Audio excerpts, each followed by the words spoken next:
Hey guys, this is Dale with Old School Rides. We're out in Oxnard, California, getting ready to pick up our next little project.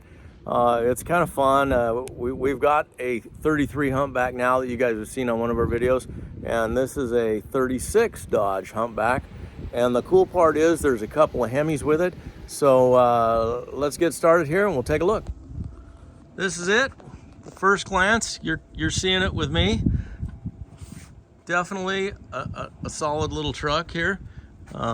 Dodge Humpback. You can see they're basically a Dodge pickup. And you come back a little farther and this little part jumps up and get a nice little panel. They're just cute, fun trucks. I really liked them when I was a kid, and this is definitely a good example of one here. And I'm already excited. Look what's in there hiding. He's got both the Hemi sitting inside the truck. Just awesome. It looks like we got a 4.2 setup sitting on that one, and I'll talk to you a little more about that Hemi when we get going here. Let's do a quick walk around this thing. It's got some true spoke wheels on it here. Nice for the era. Here's the back.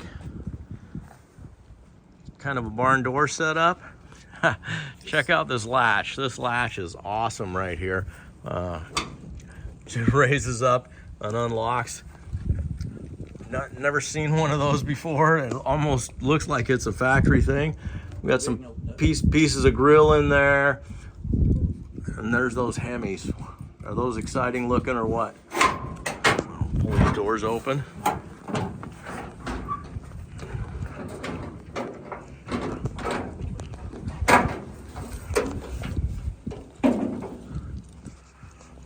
Look at the lines here. This is awesome. When they aren't rusted in some of these areas around the doors, you know you got a good solid project to work on. All the interior bracing still in it there. Really nice, no major dents. I can't believe you got those two engines sitting in there. And they're strapped down, looks like pretty good. So we'll take a look at that a little closer. What's neat about that one Hemi is that it's a 55 Chrysler. Try and climb in this thing here a little bit, see if we can get a little closer to that engine.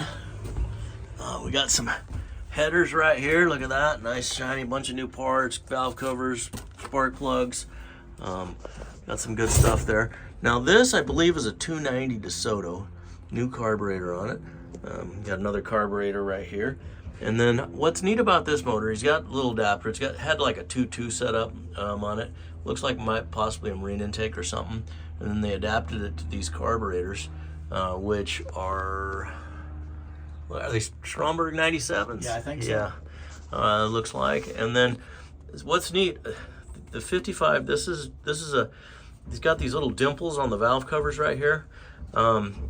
What you need to know about those is they're actually on purpose. They're not on this one. They made those so that you could put the adjustable valve train under here, and this is a solid lifter cam, the hypo motor. It's super rare. We ran the numbers on it. It's super cool. You don't find those anymore. Awesome little find right there. I'm gonna try and crawl back out of here for a second, and we'll finish the tour around the car, and then we'll get her loaded. All right, well, I made it out of there. I'm gonna sneak around to this side. This gentleman has some super fun projects. I'm gonna peek in there. Look at that. Neat little, looks like a Chevy or Buick hiding in there. This run-in stand was awesome. He had a picture of the motors on the run-in stand running. Look at the old gas pump over there in the backyard with a little changing station or something in the house there. But here's the other side of the car. Really nice. Very solid. Got a cutout for the spare tire, and she's been definitely kept in a nice dry spot for a long time. You know, when you get down here, you got a little hole in the door, but that's normal. Water runs in. And they all your metal down here is solid. But it's a fun project. I love these years. I've got a 36 DeSoto at home. It was my first car, and we're gonna try and get this guy loaded here. I'll talk to you a little more once we get it on the road.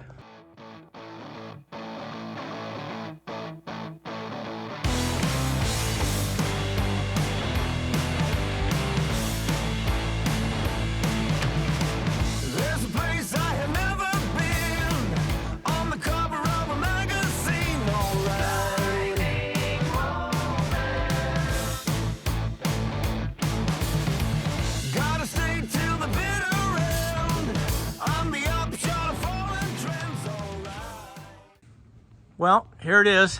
We got her on my truck trailer. Seems to be loaded pretty good and got some chains on it, straps on it. Motor's all nice and tight in the back, and we should be all right, get her home. We're gonna walk around, look at a couple other things here real quick.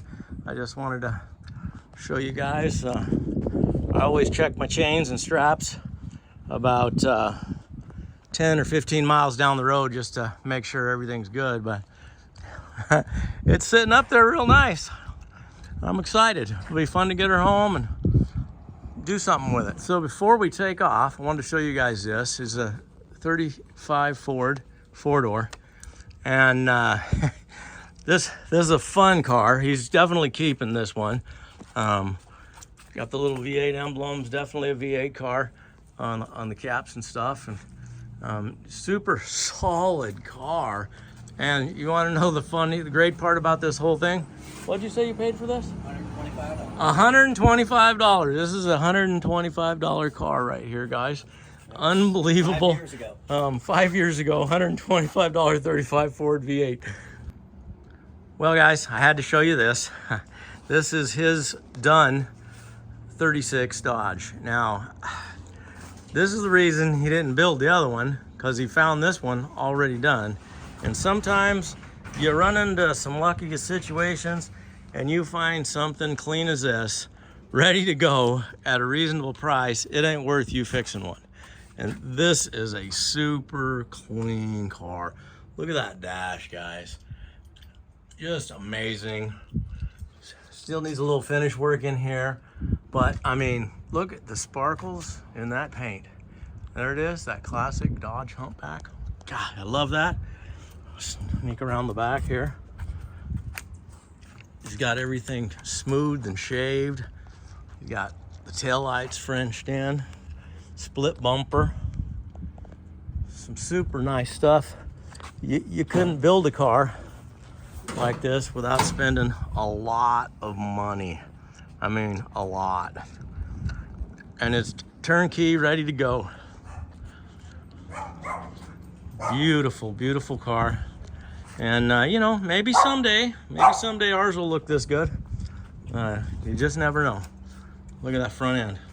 Classic. Guys, the tour is not over yet. He's had this car close to 45 years. This is a 53 Ford Vicki. And I mean, it's a sweet car. Again, he's got the doors shaved, all the chrome removed. Look at that grill. Amazing, huh? He just let us know that he had the Humpback that we had almost 33 years. That's a long time to have a car and let it go. So definitely a man after my heart. My first car was a 36 DeSoto, and I still have it. Beautiful car, beautiful paint job. Love the lines. You can't beat that. I mean, you got to get this one done. You need to be driving it. That is a sweet car. Just waiting on the wing windows for the doors. That's it. They put the door together and they forgot to put this piece of chrome back in right here. So they got to take the whole thing apart to put that piece back in. But man, neat car, nice upholstery, fun car. Guys, you're gonna have to bear with me on this one. So what we're looking at here is a 51 Ford, no, 41. Or 41 Ford convertible, my bad there, with a 47 Buick grill, 48 Buick fenders have been grafted in. It's got this little hood scoop grafted in. It's got a 327 in it. And what's unique about this car is you guys have heard of Chip Foose, I'm sure. This is Sam Foose build. This is Chip's dad built this car. And this gentleman ended up with it. I'm gonna sneak around to the back over here. Let's see if we can take a peek. He's got the tail lights Frenched in. He's got skirts on it. The tail lights are Cadillac. Split bumper. Look at that. Yeah, Amazing. 57 Thunderbird bumpers. 57 Thunderbird bumpers, he says. And this is a real convertible. Right now it's a hood rack for his other car in the back. But I mean, neat build. And this car was running and driving the way it is. I'm not sure why he took it back apart and then it ended up getting sold. So, you know, everybody has plans to change, I guess. Just, you know, super custom build and history. The car's got history. I tell you who needs to buy this car is Chip. Chip needs to buy the car back and build it for his dad. That's what I think. Somebody ought to hit him up and say, hey, this car needs to come back to you and you need to finish it for your pops. But I'm not sure what happened with it, but here it is. You guys are seeing it. Super neat build. I'd like to see this one done. Guys, we're about done here. I wanted to show you this. All these cars that he's got up on his wall, he owned every one of them. They just keep going down. I'm gonna swing around that other side and show you. I mean, some fun projects over the years. And I'm hoping you guys can see those as good as I can. Phil, I want to thank you for letting us come out and look at your cars. This is awesome. Thank you. You're definitely contributing to the fun of having a classic car, and you definitely appreciate it. Look at all the license plates. This is a garage I could hang out in all day. Thanks again, Phil. You're welcome. Guys, I got stopped in my tracks. I was walking out the door and he showed me this, and this is an old jukebox. I think they called them a trash can jukebox or something. 1947. 47 is when they had these. Now, their one has a particularly interesting story. Great finish and you know, definitely been used, and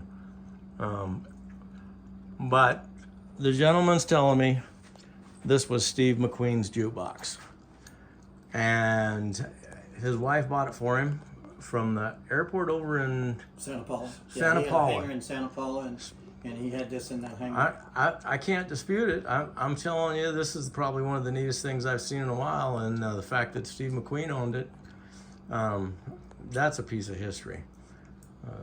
You guys really need to see some of this stuff. I'm glad I got to video it. Well, guys, we got her home. She's in the yard. This thing has such a cute little stance. I'm probably sitting a little low because it's got the two Hemis in the back, but I hope you guys enjoyed this video. It was very interesting going out to that guy's house. Finding Steve McQueen's jukebox was kind of fun, but I hope you guys like what we're doing. Stay with us. We'll have some more interesting stuff coming up here real soon. And subscribe, hit like. We sure appreciate you.